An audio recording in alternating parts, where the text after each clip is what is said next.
So hi everyone, welcome back to my channel. आज की video में हम देखने वाले हैं इंट्रोडक्शन टू बैंकिंग के एग्जाम के बारे में, जो कि आपका मेनली जो 18 जुलाई को है। उसके अलावा भी अगर आपका किसी और दिन पे भी है तो भी आप इस वीडियो को देख सकते हैं।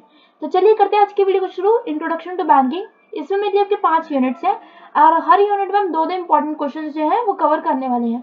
ऐसा नहीं है कि सारी क्वेश्चंस आपके पेपर में आएंगे, बट कुछ कुछ क्वेश्चंस आपके पेपर में आ सकते हैं। एंड ये जो आंसर्स है वो ऐसे पॉइंटर्स है जो कि आप किसी और आंसर में भी लिख सकते हो अगर आपको उस टाइप का क्वेश्चन बनता है तो। चलिए करते हैं आज की वीडियो को शुरू बिना किसी देरी के। मेनली हम इस वीडियो को दो पार्ट्स में बनाने वाले हैं, part 1 and part 2। Total 5 unit है, तो हम ट्राई करेंगे कि पहले पार्ट में हम ज्यादा से ज्यादा यूनिट कवर कर पाएंगे, 2 या 3। जैसे भी होगा बाकी जितने भी यूनिट्स बचे होंगे वो हम पार्ट 2 में कवर कर लेंगे। So let's begin with your unit 1 now, that is introduction to banking business. So जो हमारा जो फर्स्ट इंपॉर्टेंट क्वेश्चन बन सकते हैं दैट इज कि कौन कौन से रोल होते हैं बैंक्स के इकोनॉमी में। सो इकोनॉमी में कौन कौन से रोल होते हैं बैंक्स के। सो बैंक्स एक तो आपको पता ही कि सबसे क्रूशियल रोल प्ले करते हैं इकोनॉमी में। इसमें हमारा जो फर्स्ट ऑप्शन हो सकता है that is mobilising savings. So banks जो है वो गैदर करते हैं savings from individual, businesses and other entities, and वो चैनलाइज करते हैं उनको बहुत सारे अदर प्रोडक्टिव एक्टिविटीज में such as loans and investments. और उससे क्या होता है कि एक पर्टिकुलर इंडिविजुअल को भी बेनिफिट होता है, एक बिजनेस को भी बेनिफिट होता है, एज वेल एज जो बैंक है उनको भी बेनिफिट होता है। Then we is providing credit. Bank से भी generally loans and credit facilities provide करते हैं इंडिविजुअल्स को एंड बिजनेसेस को, जिससे क्या होता है कि वो फंड्स को दे सकते हैं प्रोजेक्ट्स को, एंड प्रोजेक्ट्स के लिए फंड्स दे पाते हैं, एक्सपेंड कर पाते हैं ऑपरेशन एंड मीट कर पाते हैं financial needs of the country. Then we is facilitating payments. Bank जो जनरली ऑफर करते हैं बहुत सारे various payment services such as issuing cheques, providing debit and credit cards, facilitate करना electronic fund transfer and make करना transaction more convenient and secure. Then we is managing risk. So bank जो generally help करते हैं individuals की and businesses की को वो manage कर सके फाइनेंशियल रिस्क को through services like insurance, derivatives and hedging mechanisms. Then we have is promoting economic growth by allocating financial resources effectively। जो बैंक है वो कंट्रीब्यूट करते हैं to economic growth, job creation and overall development of the economy. Next हमारा important question बन सकता है कि कौन कौन से टाइप्स होते हैं बैंक्स के। ये आपको लग रहा है बहुत इजी क्वेश्चन है, तो अभी आपको धीरे धीरे डिफिकल्ट क्वेश्चन भी मिलने वाले हैं आगे वाली यूनिट्स में, तो इसलिए वीडियो के एंड तक जरूर बने रहना। सो कौन कौन से डिफरेंट टाइप्स होते हैं बैंक्स के। पहला हमारा जो टाइप होता है वो होता है कमर्शियल बैंक्स। कमर्शियल बैंक्स जो जनरली कैटर करते हैं इंडिविजुअल, बिजनेसेस एंड इंस्टीट्यूशंस को, ऑफर करते हैं वो एक wide range of financial services such as accepting deposits, providing loans and facilitating payments. Then we have retail banks.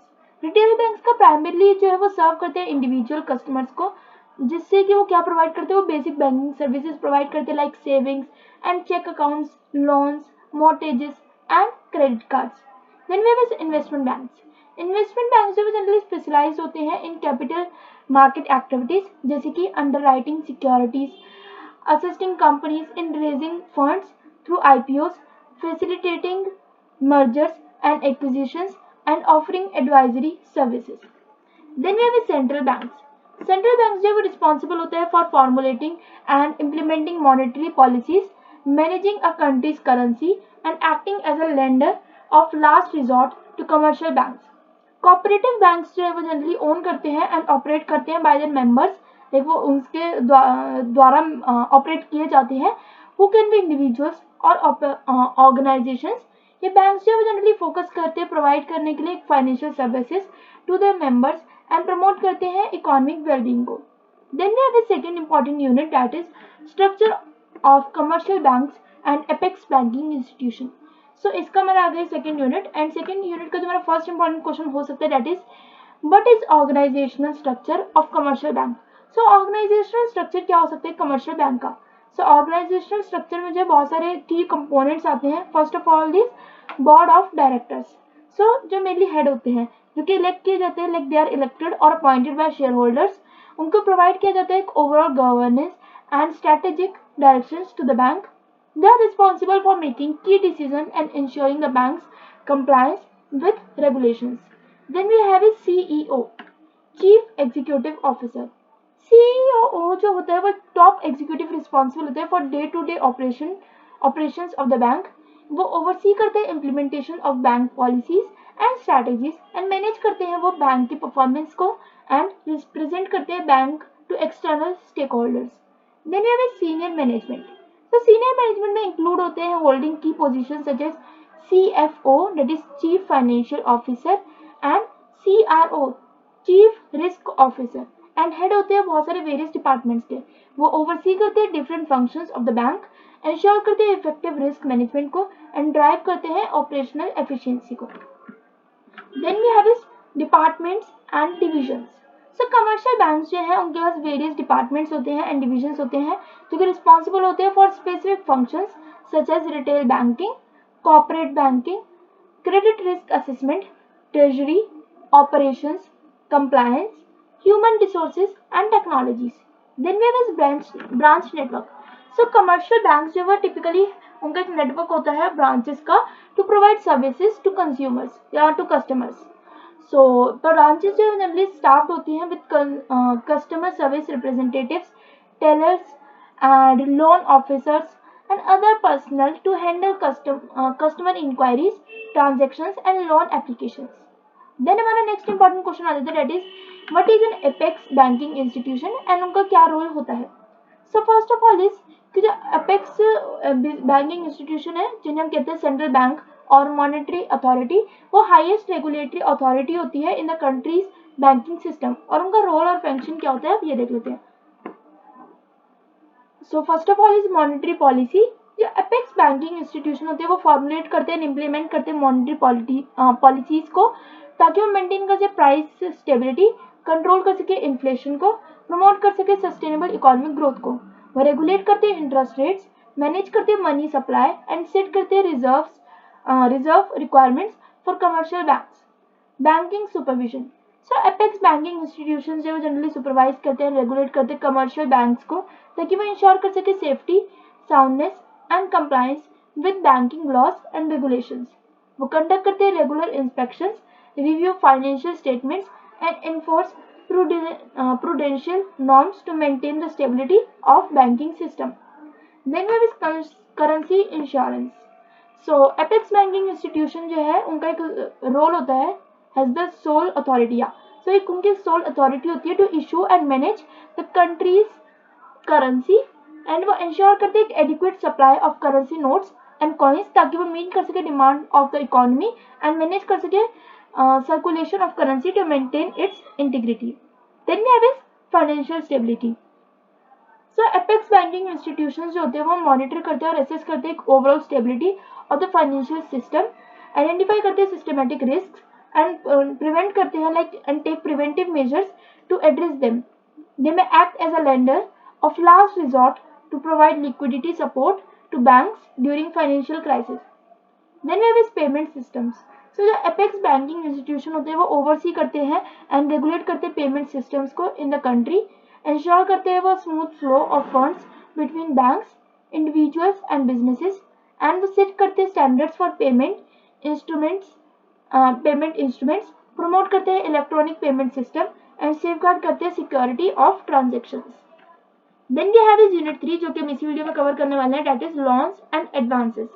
सो कौन कौन से डिफरेंट टाइप के लोन्स होते हैं, एडवांसेस होते हैं जो कि ऑफर किए जाते हैं बात है कमर्शियल बैंक। तो ये हमारा पहला क्वेश्चन है।